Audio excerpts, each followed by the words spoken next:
A lonely grandfather is plunged into a tough situation when his money runs out and his granddaughter's medicine prices increase. He stops eating to afford the meds and starves until help comes to him from an unexpected quarter. Chester was eating less and less with each passing day. His once muscular frame, back in his days as a brave soldier in the army, was now bent and sickly, with bones protruding from his torso. Losing his daughter had taken a toll on Chester, not only mentally but also physically. He wouldn't have won the battle against his desire to join his daughter in heaven if it hadn't been for his granddaughter May's yearning eyes and delightful chuckles pleading with him to stay. When May was barely 2 years old, pneumonia took away her mother. Her father had walked out on them before she was born, so Chester was all she had. For his granddaughter's sake, Chester pulled himself together instead of grieving. He had to be strong for May. Poor guy. He never imagined anything could be worse than losing his beloved wife. But losing his daughter proved him wrong. It had broken him. Sadly, yet another tragedy struck Chester when May turned 3. One day, she passed out in the playground, and he took her to the hospital. It turned out she was sick, very sick, and needed her meds to keep her going. "I would do anything for my granddaughter, doctor. She's my life," Chester vowed. But May's medicines were expensive, and there wasn't enough money. So Chester started cutting on his phone bill and car gas. Things were going fine until he took a trip to the medical store again one day. "They raised the price by $2, gasped Chester. "That's a little too expensive for me." "Sir, you get the medication if you got the money on you, or you don't," the pharmacist replied, unbothered. "Can't you just give it to me at the old price for once?" begged Chester. "My granddaughter, she desperately needs these meds. Please help me, sir." "Just this one time. That's all I can do," the pharmacist said, feeling sorry for Chester, who thanked the man for his kindness. On the way home, Chester was in tears. May's medicines had become expensive, and he didn't have enough money. His pension was only enough to keep them fed, and his savings were depleted.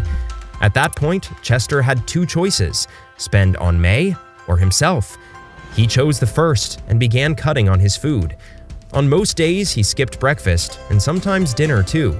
The groceries Chester bought in a month also reduced to half, and he could comfortably pay May's meds. That was until his own health began to deteriorate. Chester was becoming weaker and older. On top of that, he was starved, fatigued, and on his feet all the time. Chester had just one option to save himself and May. He would not have resorted to that if it hadn't been for his deteriorating health and his sick granddaughter. He planned to meet May's father, Rick, and beg for help on his knees. Rick worked for a big IT company as a software engineer. Chester looked at the skyscraper as he got down from the taxi and took a deep breath before asking someone at the entrance for Rick's office. Once there, he knocked on the door politely, and Rick's unkind eyes told him he would be disappointed, yet he had to try. "What brings you here, Chester, after all these years?" Rick asked heartlessly. "Your daughter needs help, Rick," replied Chester. She is very sick, and I'm having a hard time." "She's not my daughter," said Rick sternly. "I was done with her mother years ago. We even split up. What makes you think I'd be willing to help you?" "That doesn't break the bond between May and you, Rick," replied Chester. "She's your blood. I beg you." Chester got down on his knees and began pleading. "Please help us for once. Please help May. Look at her. I got a picture with me." He pulled out his phone with trembling hands and showed May's photo to Rick, but nothing changed. Rick refused to help. "You must be insane, Chester, to think I'd help you. Out!" he yelled. "Stop creating a scene at my office. I have nothing to do with your family, and don't you dare show up here again." Chester was in tears as he rose to his feet. He exited the building, sobbing and holding May's photo close to his heart, when a voice behind him called out to him. "Excuse me, sir. I can help you," it said. Chester wiped his tears and turned around to see a man, a few years younger, standing in an expensive suit behind him. "Would you? Why?" asked Chester helplessly. "Because I can, sir. What can I do for you?" he replied. "My granddaughter. She's sick. I needed help to buy her medicine," said Chester, showing him May's picture. "Her father works here and "Sir, I heard what happened at Rick's office. If I'm not mistaken, you're Chester."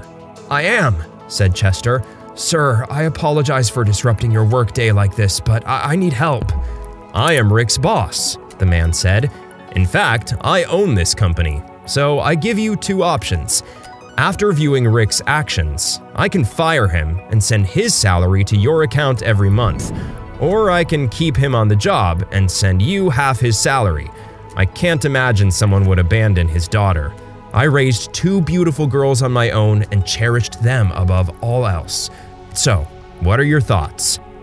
After that day, Chester received funds every month in his account, and he was able to buy the groceries and meds he needed.